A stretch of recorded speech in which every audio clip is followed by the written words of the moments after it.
नमस्कार दोस्तों, रेडियो बुंदेलखंड 90.4 पे आज आप हैं मेरा अपने रेडियो साथी माता दीन भैया के संग में और हमारे साथ भैया जी हैं। सो भैया अपनो परिचय खुद ही दे हैं। नमस्कार सभी को, मेरा नाम समित खालिदी है और मैं झांसी का रहने वाला हूँ। मैं अपनी छोटी-सी team environment and nature Jhansi के साथ काम कर रहा हूँ पर्यावरण को बचाने के लिए।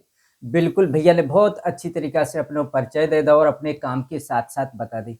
सो यही के संगे हम भैया से अब जो जानबो चाहें कि अपन जो जैविक खाद की अगर बात करें, जी। तो जैविक खाद हमारी खेती के लाने कितनो अच्छो है?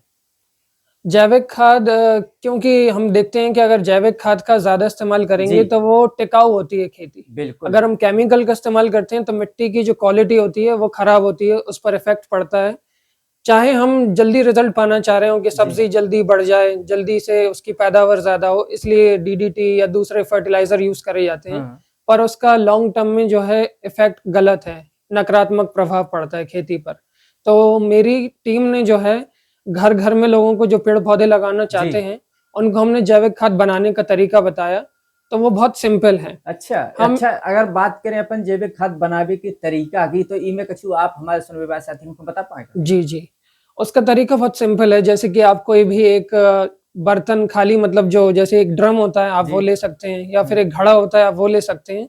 उसमें सिर्फ़ आपको सुराख बनाना है। अच्छा। सुराख बनाने के बाद हमें सिंपल सा क्या करना है, एक फंडा और एक रूल होता है ब्राउन्स और ग्रीन्स का। हुँ। सबसे नीचे की जो लेयर होती है, वो ब्राउन की होती है। अच्छा। ब्राउन मतलब भूरा। भूरा। भूरे में आपका आ गया लकड़ी का बूरा, हाँ। इसके अलावा सूखी पत्ती, हाँ। चाय की पत्ती, ये सब आपकी एक हाँ। लेयर हो गई। हाँ। इसके ऊपर आप हरे की लेयर लगाएँगे। अच्छा। हरे में क्या हो गया आपका किचन से जो निकलते हैं फल जी। सब्ज़ी के छिलके, जी। आप वो डालेंगे। ऐसा। अब ये जो कचरा बाहर फेंक रहा था घर जी, के, बिल्कुल। आप उसका सही इस्तेमाल कर रहे हैं खाद हाँ। बनाने में। हाँ, बहुत तो अच्छी बात। ब्राउन और ग्रीन की ये लेयर लगती चली जाएगी जी। और इसको अगर आप तेज़ करना चाहते हैं इसका प्रोसेस, तो आप हुँ। इसमें जो खट्टा दही होता है, हाँ। वो डाल देंगे तो ये खाद और जल्दी बनेगी। अच्छा। तो ये खाद मात्र 1 डेढ़ 2 महीने में तैयार हो जाती है बन के। हुँ।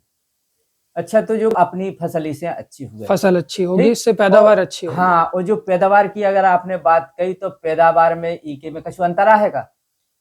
देखिए, पैदावार में फ़र्क तो अब ज़ाहिर-सी बात है आएगा ही आएगा, जी। क्योंकि हम पहले केमिकल का इस्तेमाल कर रहे थे, अब जी। जैविक खेती हो रही है, क्योंकि हाँ। जैविक खाद डाली है जी। आपने, तो वो हमारे स्वास्थ्य पर भी सकारात्मक प्रभाव डालेगी। लोग बिल्कुल। बीमार हो रहे हैं, केमिकल की वजह से, जी। प्रदूषण फैलता जा रहा है, ये सब नकारात्मक प्रभाव हम देख रहे हैं। बिल्कुल, बहुत अच्छी बात कही कि जो उसे अपनो अन्न उपजे है वो हमारे स्वास्थ्य के लाने जी, लाभदायक रहे हैं। बिल्कुल। तो अब एक के संगे-संगे अपन बात कर लेते हैं पर्यावरण की, काहे कि जैविक और पर्यावरण को एक ऐसो संयोग बिल्कुल, मेल है के, जी, जी। तो इमें पर्यावरण को कछु फ़ायदा है? पर्यावरण पर इसका बिल्कुल सकारात्मक प्रभाव पड़ेगा कि हम जी। केमिकल का जब इस्तेमाल नहीं करेंगे, तो जी। ज़ाहिर-सी बात है कि पॉल्यूशन कम होगा, प्रदूषण कम फैलेगा जी। क्योंकि हम देख रहे हैं कि आज के टाइम पर तितलियाँ कम होती जा रही हैं। जी, बिल्कुल सही बात की आपने, बहुत अच्छी परख करी कि तितलियाँ हैं जो वे और कम होत जा रही। बिल्कुल और मधुमक्खियाँ भी कम हो रही हाँ, हैं। मधुमक्खी भी जब कम हो रही। मधुमक्खी और तितलियाँ खत्म हो जाएँगी, तो जी। पॉलिनेशन जो होता है, परागन जिसे हम बोलते हैं, वो हाँ, कैसे होगा? बिल्कुल जब सही। परागन नहीं होगा, तो सब्ज़ी और फल उगेंगे कैसे? तो बिल्कुल। हमें उनका भी ध्यान रखना है कि उनकी जो मात्रा घट रही है, जी। उस पर इसका प्रभाव पड़ रहा है क्योंकि जी। केमिकल जो होता है डीडीटी हो जी। या फिर दूसरे अन्य जो हुँ। केमिकल हम रसायन इस्तेमाल हुँ। करते हैं, हुँ। उसकी वजह से ये मर रही हैं और बिल्कुल। इनकी मात्रा घटती जा रही है हुँ। प्रतिदिन। तो इस पर भी हमें ध्यान देना होगा और साथ ही साथ ये भी कि गौरैया जो हैं, जी। ये भी खत्म हो रही हैं, इन पर भी हमें ध्यान देने की ज़रूरत है। बिल्कुल, बिल्कुल, बहुत अच्छी बात कही। तो अपने अबे काहे के जो किसान साथी हैं, वे ज़्यादातर अपनी खेती में केमिकल डाल जी।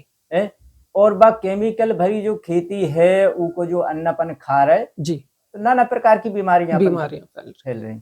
तो इसे अपनी जो तो अपने जैविक खाद की बात भई और पर्यावरण के लाने अगर आपसे पूछना चाहें, तो आपने पर्यावरण के लाने का काम करे? जी। मेरी जो टीम है उसका नाम एनवायरनमेंट एंड नेचर झांसी है और जी। हमारी टीम ने अभी तक पूरे झांसी भर में 350 से ज़्यादा पेड़ लगाए हैं और उन पेड़ों को हम वहीं पर लगाते हैं जहाँ पर उनकी सेवा हो सके।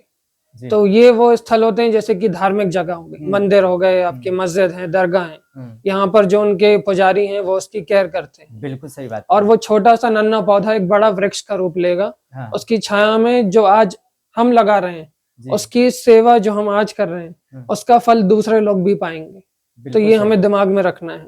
बिल्कुल, बहुत साथ ही अच्छी साथ बात। हमारी टीम ने बायो एंजाइम बनाने का तरीका बताया लोगों को। जी। एक लिक्विड होता है जो कि मल्टीपर्पस होता है, जिसका हम कई तरह से इस्तेमाल कर सकते हैं।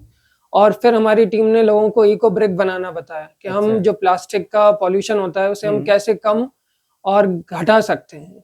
जी। इस पर हमारी टीम काम कर रही है। फिर 3R पर हमारी टीम काम कर रही है, रिड्यूस, रीयूज और रिसाइकिल, कि हम कैसे जो पुराने प्लास्टिक के बर्तन है या ऐसे सामान है उन्हें हम कैसे दोबारा से इस्तेमाल करें। पानी जो गंदा निकलता है घर से उसका हम कैसे, जैसे एसी से पानी निकलता है, उसे अगर हम अपनी छत पर पेड़ पौधे लगे उसमें इस्तेमाल कर लेंगे तो जल की बचत हो रही है। इस तरह से हमारी टीम काम कर रही है। आपकी टीम बहुत अच्छा काम कर रही।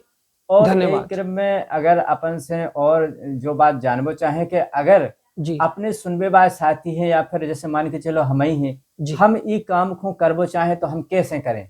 जी, आपको कुछ नहीं करना है। जो भी आप अपने स्तर पर काम कर रहे हैं, निजी स्तर पर, तो आप उसके फोटो हमारे जो इंस्टाग्राम और फेसबुक अकाउंट है, आप अगर हमें भेजते हैं तो हम वो डालते हैं।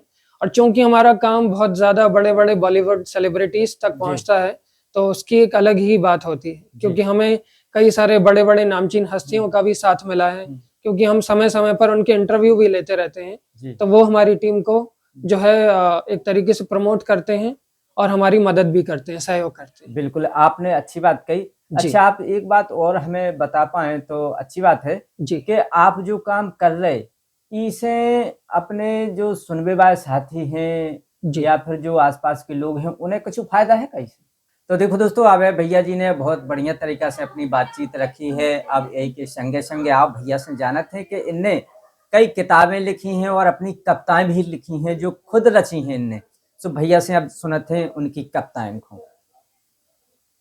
मैंने एक कविता लिखी थी जो कि कोरोना के काल में मैंने लिखी थी, जब प्रदूषण ना मात्र के बराबर था। तो उस कविता का नाम है जरा कल्पना करो, ना तुम ना हम और ना ये संसार होता, अगर पेड़ ना होते तो कुछ भी ना होता।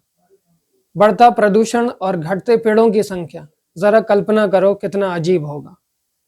जरा कल्पना करो जब कोई प्यासा होगा और पीने को पानी ना होगा, जल प्रदूषण के चलते मानव का क्या हाल होगा।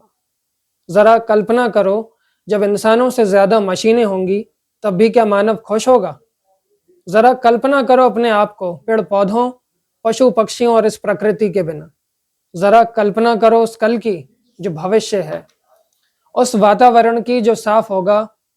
जब हम इसको बचा पाएंगे तभी तो हमारा कर्ज माफ होगा। जी, धन्यवाद। बहुत बहुत धन्यवाद, बहुत बहुत धन्यवाद। हमें दौहे सुई खिलाने तो आपको बहुत बहुत धन्यवाद। और अगर आपकी कोनो इच्छा हो चलत चलत के चुके भी की तो और आप कैसे? मैं सभी से यही निवेदन करना चाहूंगा रेडियो बुंदेलखंड के माध्यम से कि आप सभी जो भी काम करते हैं, चाहे छोटी सी भी पहल करते हैं, आप एक छोटा नन्हा पौधा लगाते हैं, वो बहुत कीमती है, क्योंकि हम सभी को ऑक्सीजन, वायु और जल की आवश्यकता है। और जब ये स्वच्छ जल वायु होगा तो हमारा स्वस्थ शरीर होगा और बेहतर जीवन होगा। बिल्कुल। तो मैं धन्यवाद करता हूँ आज रेडियो बुंदेलखंड का कि जिसने मुझे मौका दिया यहाँ पर आने का, अपनी बात रखने का, अपनी बात को कहने का और लोगों तक पहुंचाने का। बहुत बहुत धन्यवाद। नमस्कार। धन्यवाद।